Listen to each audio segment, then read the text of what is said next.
Hello friends, welcome to our channel All in One. Subscribe to learn. In this video, we will start the second chapter of class 10th, that is polynomials. This is the introduction video. Means in this video, we will learn the basic concepts on polynomials. The first is that constants. A symbol having a fixed numerical value is called a constant. For example, 9, -6, 4/7, √2, pi, all are constants. Means वैसे symbols जिसका fixed numerical value हो, यानी जिनका numerical value change नहीं होता. जैसे 9 है तो 9 का वैल्यू तो 9 ही रहेगा, -6 है उसका वैल्यू -6 ही रहेगा, पाई है तो 22/7 ही रहेगा या फिर 3.14 ही रहेगा. वो फिक्स्ड वैल्यू है, वो चेंज नहीं होता. और वेरिएबल्स में क्या होता है, तो a symbol which may be assigned different numerical values is called variables. यानी वैसे सिम्बॉल्स जो बार बार अपने न्यूमेरिकल वैल्यू को चेंज करते हों, वो different types of numerical value को असाइन कर सकते हों, बता सकते हो, तो उसको वेरिएबल्स कहते हैं. अब ऐसे देखिए एक्स वाई जेड, हो सकता है किसी क्वेश्चन में एक्स का कुछ और वैल्यू हो और फिर आप जब दूसरा क्वेश्चन सॉल्व करें तो उसमें एक्स का दूसरा वैल्यू हो जाए.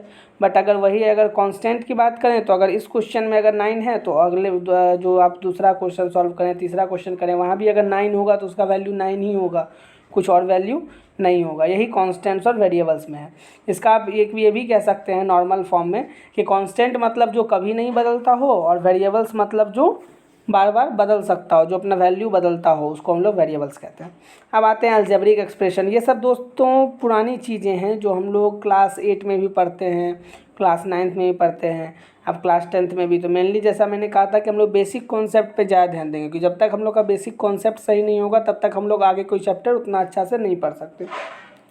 अब अलजेब्रिक एक्सप्रेशन, तो एक combination of constant and variables, यानी कांस्टेंट और वेरिएबल का कॉम्बिनेशन कनेक्टेड बाय सम और ऑल द ऑपरेशंस, यानी सारा ऑपरेशंस भी हो सकता है और कुछ ऑपरेशन भी हो सकता है. Plus minus multiply divide is known as the algebraic expression.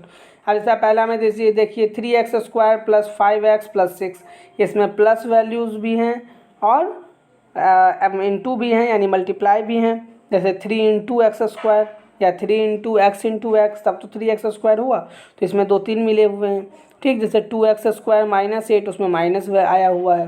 तो इस तरीके से जब हम लोग कांस्टेंट और वेरिएबल्स को साथ में लेते हैं, जैसे 3x² में x² हो गया वेरिएबल्स और 3 हो गया कांस्टेंट, वो सबको मिला करके हम लोग जो है उसको ऑपरेशन से, ऑपरेशन कहने का मतलब प्लस माइनस मल्टीप्लाई डिवाइड, इसको ऑपरेशंस कहते हैं मैथमेटिक्स में.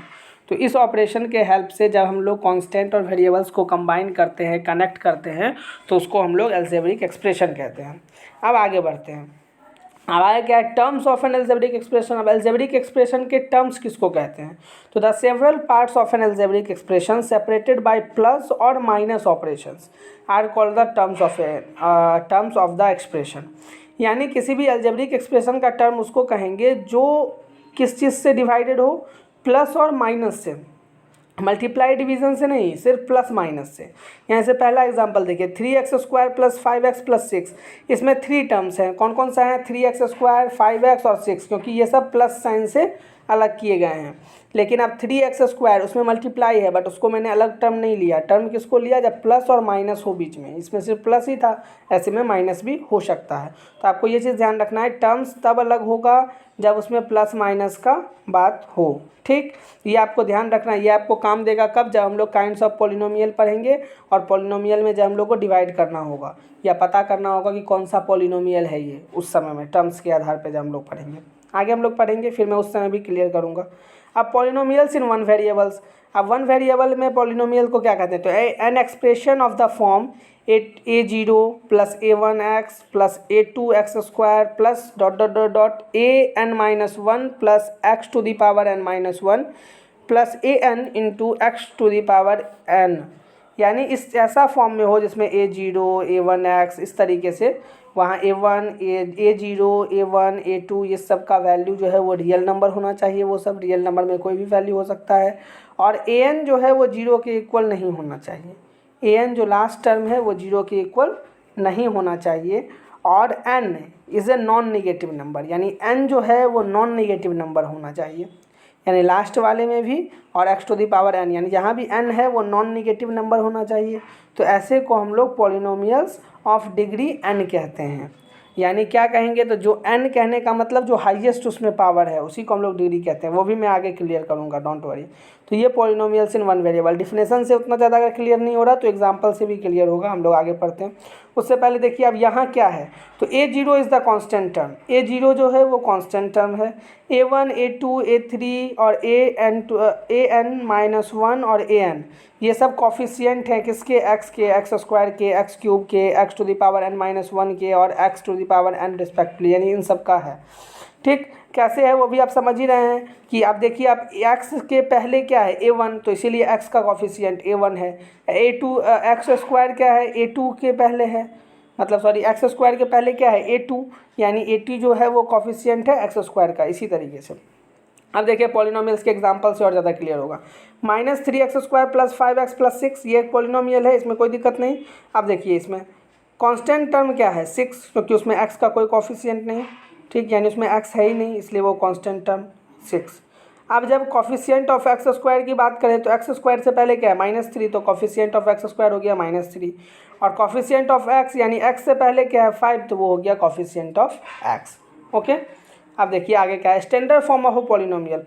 पॉलिनोमियल का स्टैंडर्ड फॉर्म क्या होगा, तो polynomial in x expressed either in ascending power of x और in descending power of x set to be the standard form. यानी स्टैंडर्ड फॉर्म क्या होगा, या तो x के पावर असेंडिंग ऑर्डर में हो या फिर डिसेंडिंग ऑर्डर में हो।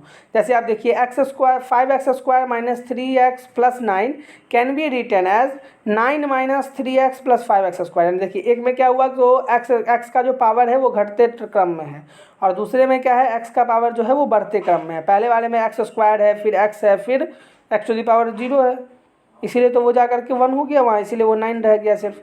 उसी तरीके से और इसमें क्या है कि पहले x टू द पावर 0, फिर x टू द पावर 1, फिर x टू द पावर 2 यानी x²। तो ये both forms is called the standard form, यानी ये दोनों फॉर्म्स को हम लोग स्टैंडर्ड फॉर्म कह सकते हैं। अब जो वहाँ डिग्री की बात आई थी वो देखिए, डिग्री ऑफ ए पॉलिनोमियल क्या होता है, तो the highest power of the variables in the polynomial is called degree of a polynomial. यानी जो हाईएस्ट पावर होगा वेरिएबल्स का उस पॉलिनोमियल में, उसको हम लोग डिग्री ऑफ पॉलिनोमियल कहेंगे। इसका एग्जांपल से और ज़्यादा क्लियर होगा। देखिए 5x² - 7x + 9, इसमें हाईएस्ट पावर x का क्या है, x वेरिएबल है, x का हाईएस्ट पावर 2 है, तो यानी डिग्री हो गया 2।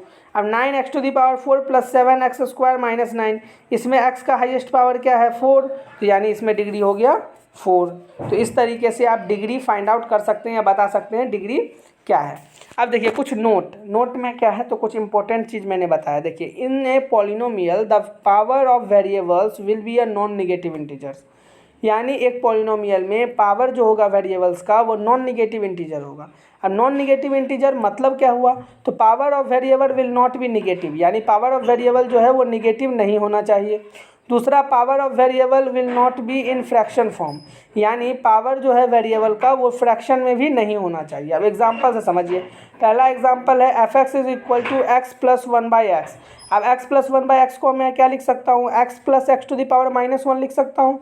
आपने पढ़ा होगा एक्सपोनेंट और पावर में कि x जब नीचे रहता है तो वो जब ऊपर जाता है तो वो क्या होगा, वो उसका पावर जो है वो माइनस में हो जाता है। तो x के नीचे में पावर -1 था, वो ऊपर चला गया, तो सॉरी x के नीचे में x जब नीचे में था तो उसका पावर +1 था, अब ऊपर में चला गया तो -1 हो गया। ठीक, अब देखिए here in one term the exponent of x is -1, यानी पावर एक्सपोनेंट और पावर एक ही बात है। यानी जो यहाँ पावर है x का वो -1 है, जो कि निगेटिव इंटीजर है। निगेटिव इंटीजर मतलब क्या, नॉन निगेटिव इंटीजर नहीं है, क्योंकि उसमें क्या नाम था कि नॉन निगेटिव इंटीजर होना चाहिए, बट ये तो निगेटिव इंटीजर आ गया। इसका मतलब ये एक पॉलिनोमियल नहीं है। यानी आप समझ गए कि जब निगेटिव पावर कैसे होता है। तो कभी भी अगर वेरिएबल्स अगर डिनोमिनेटर में दिया हो तो आप तुरंत उसमें चेक कीजिए कि अगर वो डिनोमिनेटर में है, इसका मतलब कि वो पॉलिनोमियल्स नहीं होगा। ठीक ना, इस बात को ध्यान। नंबर हो सकता है, कांस्टेंट हो सकता है डिनोमिनेटर में, बट वेरिएबल्स नहीं हो सकता। और दूसरा क्या, तो कोई भी वेरिएबल्स अंडर रूट के अंदर नहीं हो सकता। जैसे देखिए gx = √x - 4। अब अंडर रूट x को हम लोग क्या लिख सकते हैं, x टू द पावर 1/2। अब x टू द पावर 1/2 मतलब इसमें जो एक टर्म है उसका एक्सपोनेंट ऑफ x, यानी x का पावर जो है उसमें वो 1/2 हो गया, जो कि फ्रैक्शन फॉर्म हो गया। इसका मतलब वो नॉन निगेटिव इंटीजर नहीं हुआ। अब आप कहेंगे नॉन निगेटिव तो है, तो इंटीजर नहीं है। इंटीजर क्यों नहीं है? क्योंकि इंटीजर फ्रैक्शन फॉर्म में नहीं होता। ये आपको याद आएगा कि हमने जब इंटीजर को बताया था तो हमने कहा था आपको कि इंटीजर क्या होता है, जो होल नंबर और निगेटिव ऑफ नेचुरल नंबर का कॉम्बिनेशन हो। उसमें मैंने कभी नहीं कहा कि वो p/q के फॉर्म में होना चाहिए, यानी फ्रैक्शन फॉर्म में होना चाहिए। फ्रैक्शन फॉर्म में इंटीजर कभी नहीं हो सकता। तो क्योंकि इसमें फ्रैक्शन फॉर्म में आ गया, यानी ये भी नॉन निगेटिव इंटीजर हो गया, इसका मतलब ये भी एक पॉलिनोमियल नहीं है। तो अब देखिए फ्रेंड्स, इस वीडियो में आप क्या क्या समझ गए। आप कांस्टेंट समझ गए कि कांस्टेंट क्या होता है, ठीक है। आपने सबसे पहले क्या समझा कि कांस्टेंट क्या होता है। कांस्टेंट के बाद आपने समझा कि वेरिएबल्स क्या होता है, ये भी क्लियर हो गया। अब अलजेब्रिक एक्सप्रेशन भी आपका क्लियर हो गया कि अलजेब्रिक एक्सप्रेशन क्या होता है। उसके बाद देखिए टर्म्स क्या होते हैं अलजेब्रिक एक्सप्रेशन में, ये भी आप समझ गए। जो प्लस माइनस ऑपरेशन से चेंज होते हों उसको हम लोग टर्म्स कहते हैं। पॉलिनोमियल्स क्या होता है ये भी क्लियर हो गया कि पॉलिनोमियल के किस तरीके से एक वेरिएबल में हम लोग पॉलिनोमियल्स को लिखते हैं, उसमें कांस्टेंट टर्म क्या होते हैं, फिर कोफिशिएंट क्या होते हैं, ये सब सारा कुछ क्लियर। उसको हम लोगों ने एक एग्जांपल से भी समझ लिया कि इसमें कांस्टेंट टर्म क्या है, कोफिशिएंट क्या है, और इसमें कोफिशिएंट ऑफ एक्स स्क्वायर और एक्स क्या है वो चीज़।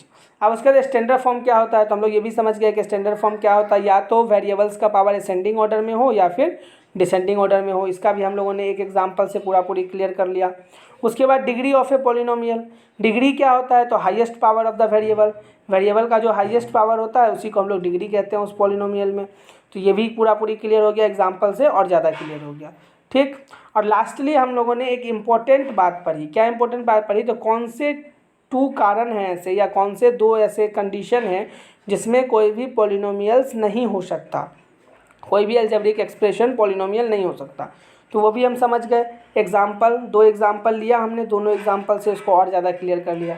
तो आई होप कि ये सारा कुछ अब आपका क्लियर हो गया हो कि पॉलिनोमियल्स क्या होता है और भी क्या चीज़ें हैं वो चीज़। आई होप कि अब आपको कोई दिक्कत ना हो। और नेक्स्ट वीडियो में हम लोग काइंड्स ऑफ पॉलिनोमियल पढ़ेंगे, ठीक है। और काइंड्स ऑफ पॉलिनोमियल पढ़ेंगे, उसके बाद ये सब चीज़ सारा कुछ क्लियर हो जाएगा।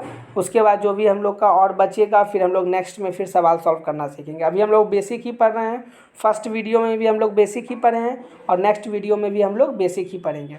ओके फ्रेंड्स, तो अब आप लोग इसको अच्छे से पढ़ लीजिए, इस सारे चीज़ टर्म्स को समझ लीजिए। अगर कोई टर्म समझ में नहीं आ रहा तो कमेंट बॉक्स में ज़रूर बताइए, फिर मैं उसको आपको नेक्स्ट वीडियो में समझाने की कोशिश करूँगा। Okay friends, so thank you so much and stay at your home and stay safe, क्योंकि जैसे पेंडेमिक अभी चल रहे हैं, इसमें बाहर निकलना अच्छी बात नहीं है, इसलिए आप अपने घर पे रहें, सुरक्षित रहें, ठीक है। और हम मेरे साथ मेरे वीडियो के साथ पढ़ते रहें। Okay friends, thank you so much.